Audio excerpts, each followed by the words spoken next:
Tonight on SportsDesk, handling the Who's, our inside pitch duo breaks down what the Canes need to do to win their first ACC series. Plus, hockey hopefuls. Michael Muella sat down with the club hockey team ahead of their chance at a national championship. And later on, education underwater. Shay McDonald has a story of an aquatic school that is healing the environment. All that and more. SportsDesk starts right now.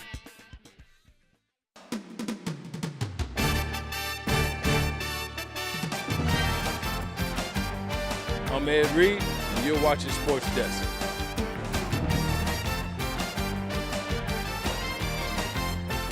Hi, I'm Jim Kelly, former UM guy. You're watching SportsDesk.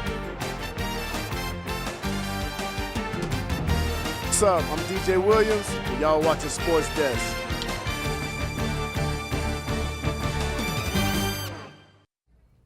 Hello and welcome to episode 5, the spring break edition of SportsDesk. I'm Michael Muella. And I'm Olivia Howell. Thank you for joining us. Mike, even though spring break technically starts tomorrow, the action doesn't stop on campus. That's right, Liv, and it started with Canes baseball hosting a primetime midweek matchup.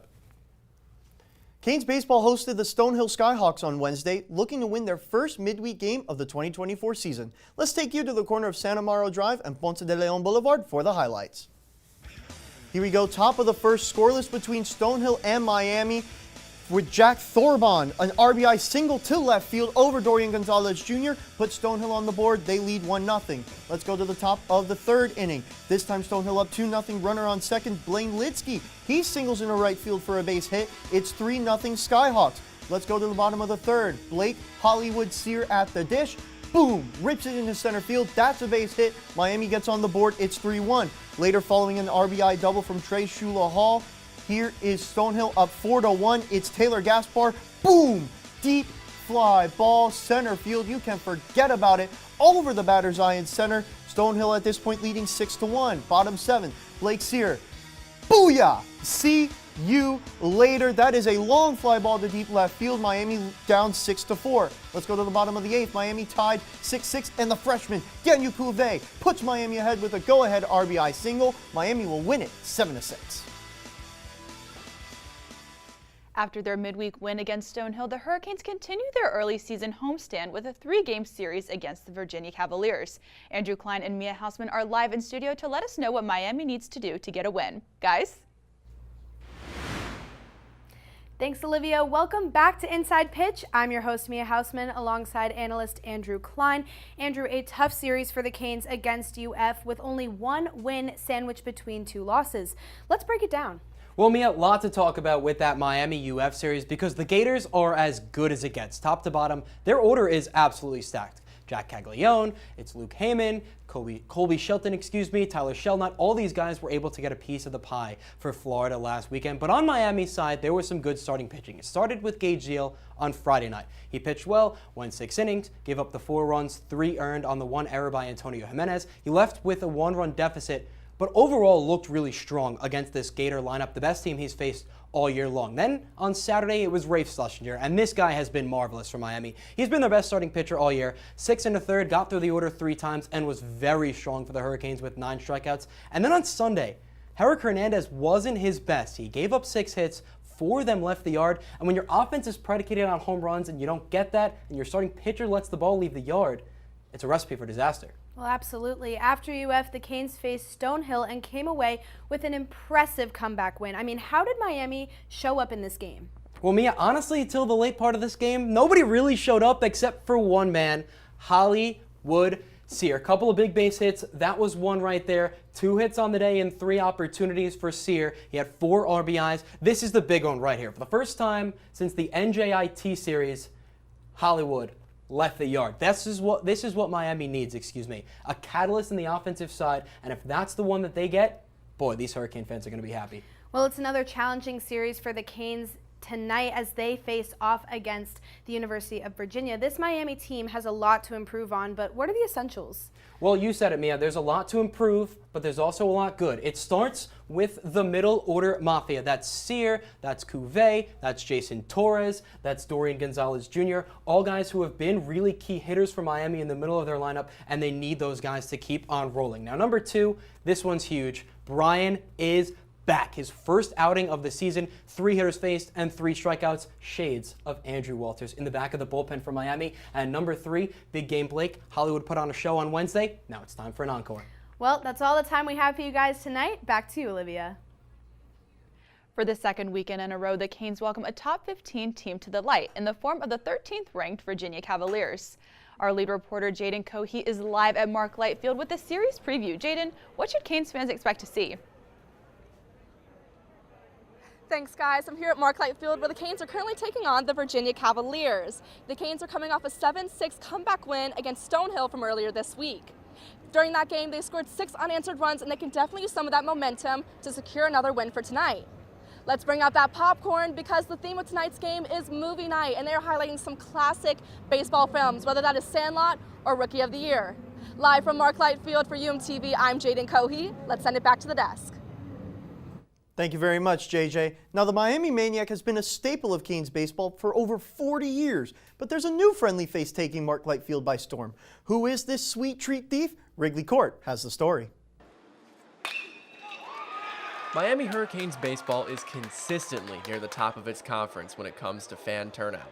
But on a gloomy Wednesday night, Mark Light Field isn't exactly packed to the brim with fans. But there are a few faces you'll see at just about every game.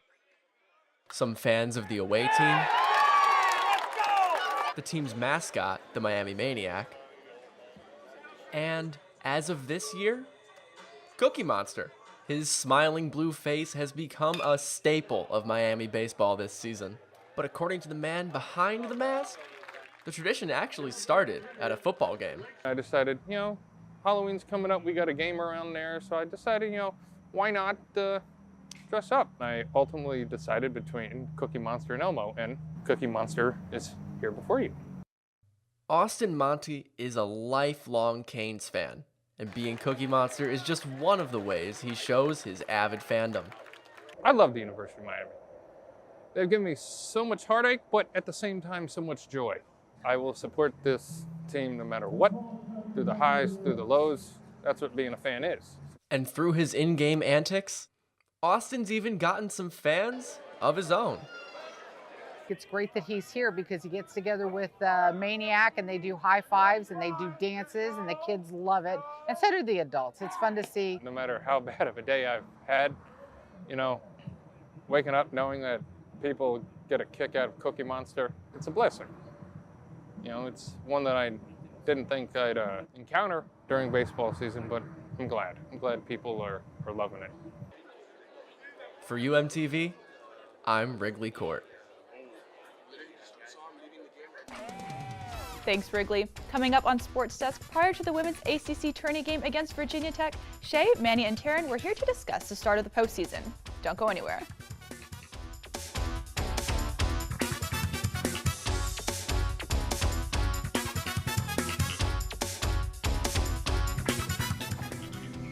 For decades, I've taught you everything I know.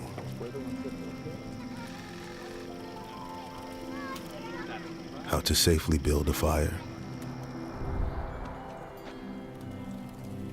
How to control the flames.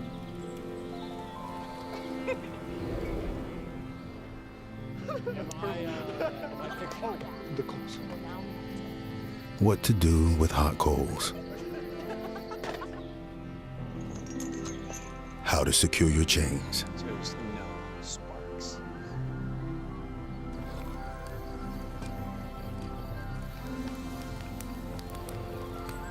But I can only teach wildfire prevention. Only you can prevent wildfires.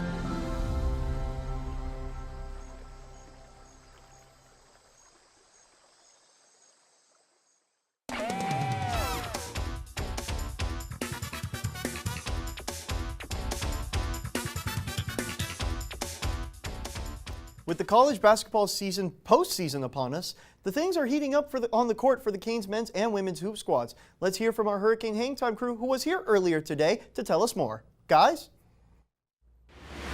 Welcome back to Hurricane Hang Time. I'm your host, Shane McDonald, joined by Manny Nacarado and Taryn Jacobs. Let's get right into it. We're switching it up today. We're starting with the women, and they had a great game against UNC, a phenomenal comeback. Taryn, what happened? Yesterday, a big comeback victory for the Canes yesterday against the 8th-seeded UNC Tar Heels in that ACC tournament. A final score of 60-59. This game really came down to the wire, and these comeback victories are something we've been seeing a lot from the Canes so far this season. But the turning point in this game was when Jalea Williams sank a buzzer-beater three-pointer at the half from almost half court to cut the deficit from 10 to just 7 points going into the second half. And then the momentum shifted in that second half. Lazari Spearman really shined through. 10 of her 12 points came in that second half, and her second straight double-double, 10 rebounds and 12 points. Phenomenal game from all around, and they're going to need it as they move on to play the 1 seed Virginia Tech. Taryn, what do you want to see from them in that game? Shay, well, I want to see what I saw from them in that game yesterday. A great defensive effort there all game long, but especially in that second half, they held UNC to be 3 for 15 and 4 for 15 from field goal range in the third and fourth quarters respectively. And another key aspect of that game yesterday, which was phenomenal, and Coach Katie Meyer mentioned it as well, is their offensive boards and getting those second chance points. 16 points from second chances yesterday in that game, and these two aspects are going to be key factors in a game like today. Absolutely. Moving on to the men. Not great. 8 straight losses now. Manny lost to Boston College on senior night. What happened? Yeah, Shay, that's right. It was senior night, and Nigel Pack and Norchad Omir were both honored, but that was about the only good thing that really happened on the day. Boston College ran away with the game in the second half. Miami scoring only about 25 points in the second half. Nigel Pack re-aggravating a knee injury and going out, sitting out the remainder of the entire second half. And Norchad Omir staying consistent with his performances throughout the season. Another double-double with 10 points, 13 rebounds. But Miami's going to take this loss here against Boston College with a final score of 67-57. Yeah, it's not great right now. They have one last game to try and finish the season above 500, and it's against rival Florida State. Manny, how do you want to see the Canes end the regular season? Well, Shay, this is the longest losing streak in Coach Larrañaga's tenure at Miami. Miami's got to figure out a way to come out with a win and keep this record over 500. Miami's got to shoot better from behind the arc, only shooting 22% at the Boston College games, and that's been happening all season. So if they want to win, they got to shoot better and figure some stuff out defensively. Absolutely. Two teams going in two different directions. Unfortunately, that's all the time we have for you today. Back to you guys at the desk. Thanks, guys. Social media is part of our everyday lives. So even though our host with the most, Niles Nassim, isn't here, we still have Canes social media to show you. So don't fear, Zach Macer is here. Yeah. I know I'm not the host with the most, but everyone knows on SportsDesk there has to be behind the post. So here I am for all of you to tell you Canes fans something new. From postseason basketball and baseball to a segment so grand you'll just have to watch it all the way through. We kick it off with great work from Greensboro. Canes women's hoops started their postseason with an upset win, and the players celebrated with a grin. They beat North Carolina yesterday, but today they lost fighting all the way, dropping their game to #1 Virginia Tech. Men's hoops had something to celebrate as well, and for the first time, they've had something to celebrate in a long time. On Wednesday, they had their senior night, where they honored Nigel Pack and Norchad Omir for all of the heroics under the Watsco Center lights. But in the game that followed against BC, there basically was nothing to see. They lost at 67-57 in what was their 8th straight loss. Oh, please, just end my suffering already. On a brighter note, the Marklight Magic came back Wednesday, and let me tell you, Blake Sear is a hell of a player. The sophomore batted in 4 RBIs, including a 3-run digger, to give the Canes the 7-6 comeback win after being down 5 runs in the 7th inning. Woo-wee, it sure feels good to be winning. And did you know that tonight's baseball game will be a movie night? It will be the theme of Marklight Field as the ACC season takes flight. The show will be against the Virginia Cavaliers. It begins at 7, so get your popcorn and your soda and be ready to witness the Marklight magic. And most importantly, happy International Women's Day to every woman everywhere. You all make our world a better place, so I want to thank you all for doing so. That's all the time I got today. And remember, don't worry, because your host with the most will be back with you next Sports Desk Friday. I'm Zach Macer. Thank you very much, Mr. Macer. Up next on Sports Desk, tennis, swim and dive, golf, and track and field were all in action this week. But how did they fare? We'll tell you more when we return. But first, it's time for trivia. Canes women's basketball made it to the ACC tournament last year, but when was the last time they made the ACC championship? Was it A, 2022, B, 2021, C, 2019, or D, 2018? We have the answer when Sports Desk returns after a short break.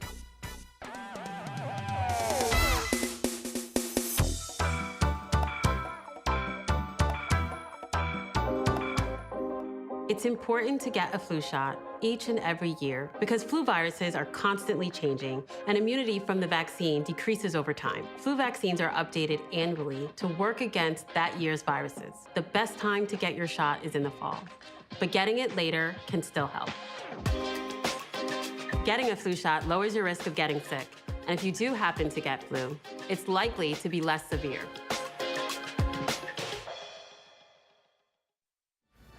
Well, guys, we have almost made it to spring break. We got any fun things planned for the next week? Just spending time with family. Lucky What about you? Lucky you, I got to stay here and work, but it's work that I love, so Hey, I wouldn't there you go. You have get it. money.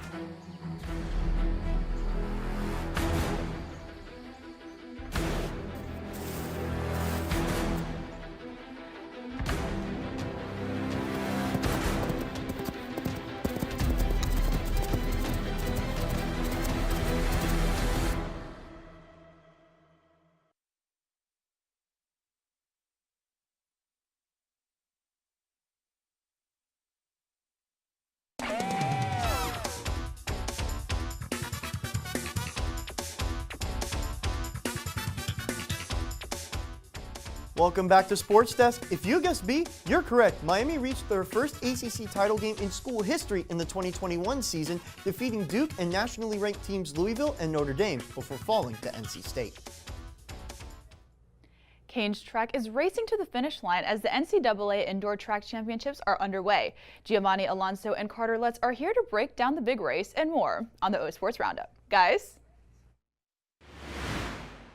What's up, everyone? Welcome back to this week's edition of the O Sports Roundup. I'm Giovanni Alonso. And I'm Carter Lutz. Gio, we're going to start things off with women's swimming and diving. And after two stellar performances at the ACC Championships, Miami will be sending junior Julia Carvalho and senior Emma Schubert to the NCAA Division I Championships in 2 weeks. It's the second time in 2 seasons. Miami will be sending 2 representatives to compete against over 300 other participants. And as for the men, the Group B qualifier takes place next week in Athens, Georgia at the University of Georgia. Gio, I hear you have an update in track and field as well as tennis for us. 100%, Carter. It's been a huge week and weekend in track and field. National championships are ongoing up in Boston, Massachusetts, and the Hurricanes have sent 3 representatives. Edgar Campry, Russell Robinson, and Kennedy Sauter are all competing this weekend, so much luck to them. We'll see what they can do. It's an exciting time. Men's tennis, as we transition over there, a little bit of a down week. Back-to-back conference losses this past week to Notre Dame and to Louisville. But big news, head coach Alosha Piric earns his 100th career win. Many congratulations to him. It's going to be exciting to see what Miami can do the rest of the way. 9 regular season games remaining. We'll see what they can do. Now, Carter, I'm going to go ahead and swing it back on over to you. I hear there's an update in golf. Yeah, Miami traveled upstate to Gainesville where they took place in the Gator Invitational last week. They finished 9th overall as a team, but you can't say enough about 2-time ACC Player of the Month, Sarah Byrne. She finished her weekend at even par in 8th overall in the tournament. You can catch Miami teeing off next at the Battle of Briar Creek at the College of Charleston. That's all the time we have for today. Back to you guys at the desk. Thank you, gentlemen. The University of Miami is known throughout collegiate athletics for their national championship prowess, and they're on the verge of competing for another one in a sport that's quickly rising in popularity on campus. I had the opportunity to learn about the rise of the UM Club hockey team. History. That's what's on the line for the University of Miami Club hockey team when they compete at the Division III National Championships this week. However, their rise to success was halted in their early seasons. For Captain Chris Corgelis, he's had his own struggles on the ice. In my freshman year, we didn't have a team because of COVID, so we're really just working with the last 3 years. But obviously a lot different culture on the team, and very, very different speed of what we're working with compared to now. So it's good to see it turn around. Prior to the start of the 2023 season, the team compiled a record of 1-17 in 2022. But this year, the team was met with unprecedented success, finishing the regular season 16-4 with the #1 seed in the Southern Conference and the #1 ranking in the nation. Yeah, I mean, it's been a special year, definitely. We've kind of been always towards the top of the rankings, just kind of up there. So going in the playoffs, we knew we had to show it, and we definitely did. I feel like we had 3 dominant wins, including the finals win where we shut them out. The team won 5 of their 8 home games here at Kendall Ice Arena, and thanks to the help of scoring 163 goals, marched right through the playoffs. Through the first 2 rounds, Miami outscored their opponents Florida and Tennessee by a combined score of 18-3 and capped it off by winning the College South D3 Conference title. Yeah, it was unreal. It was awesome, like working towards this our last 3 years, trying to get to this moment. I was happy for all the guys there. Everyone really put in a ton of work all year in the off season to try and get to this point. So really, really proud of everyone and happy to represent the U. With a chance at their first ever national championship, it's an opportunity the guys aren't taking for granted. This was our goal at the beginning of the year. We talked about it.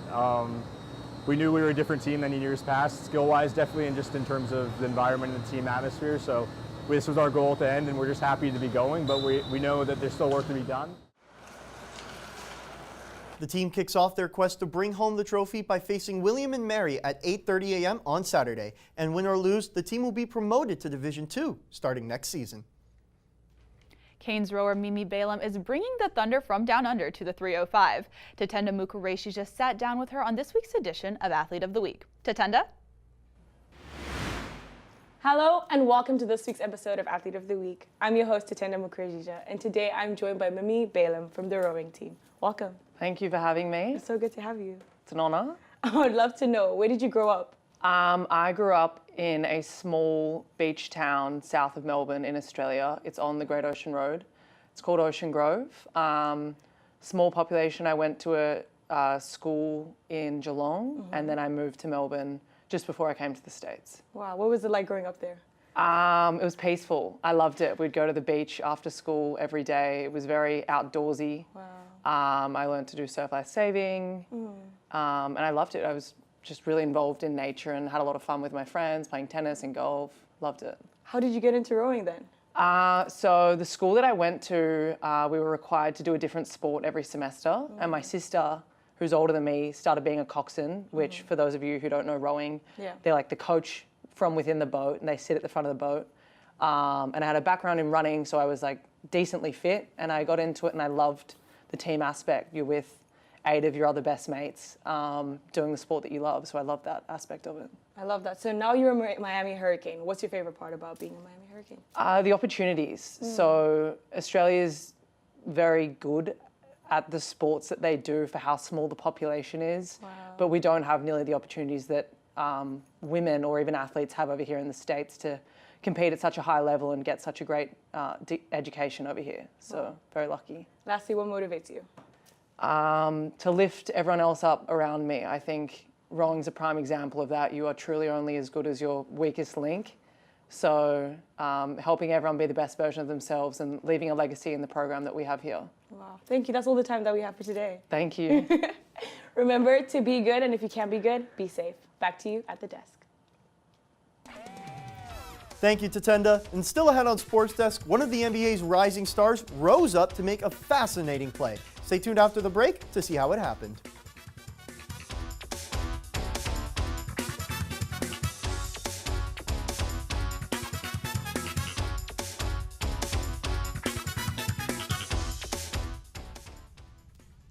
Hey, boss. Okay? Yeah, I'm good. You sure? I said I'm fine.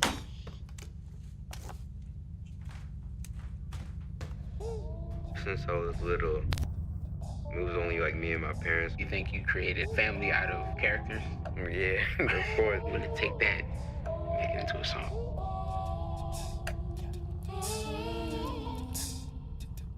Put me to bed, see you in the morning. With the first did Superman, but it wasn't on it. And we lost it. In my head, in my head, in my head. Where you at, where you at on the way? Yeah. In my head, in my head, in my head. Hey, son. Hey, Pop. You can talk to me. It's been really, really hard for me.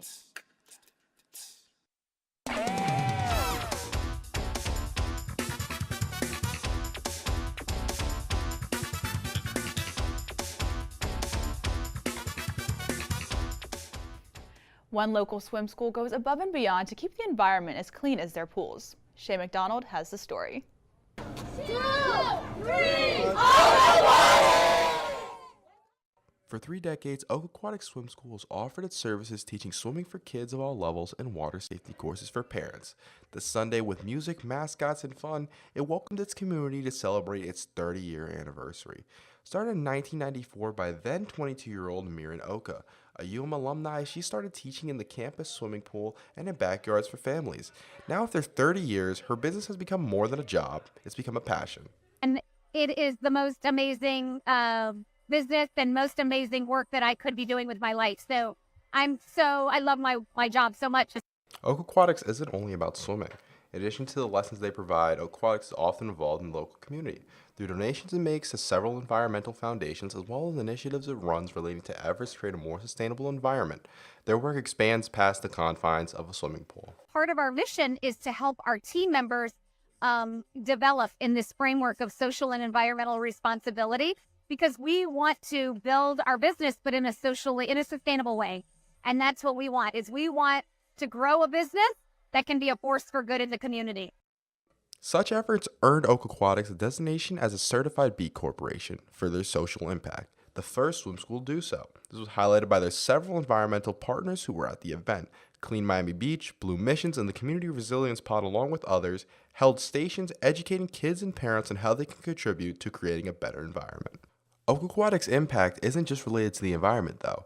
Over the years, Miran has helped create a community, starting with her staff. It's been amazing. Honestly, I wouldn't be the person that I am today without Miran or Oak Aquatics. When I started 10 years ago, I was just a very shy person, really starting out in life, and she really helped me grow and become a better person and a better individual.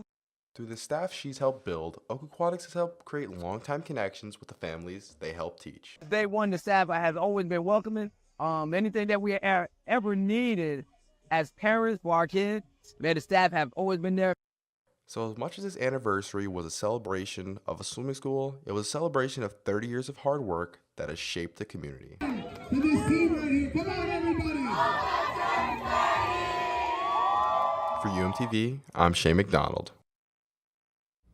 Thank you, Shay. In Indianapolis, the Pacers and Timberwolves were locked in a close battle, and yesterday's game came down to one final play. Let's go to the Gamebridge Fieldhouse for this week's Play of the Day. Here we go. Timberwolves up by 2. 7 seconds left. Halliburton up ahead for Aaron Nesmith. Layup for the tie. Rejected by Anthony Edwards. What a block. Throws it up ahead. The Timberwolves win it. Let's take another look. He skies up like an eagle going up for that block. He comes down hard. But if you look closely at this angle up here, you can see he actually hits his head on the backboard. Here's a second angle. Edwards said that after the game, he never jumped that high before, and he actually hurt his head pretty badly. I can imagine there was a very mild headache after that one. Timberwolves win it 113-111. That is your play of the day.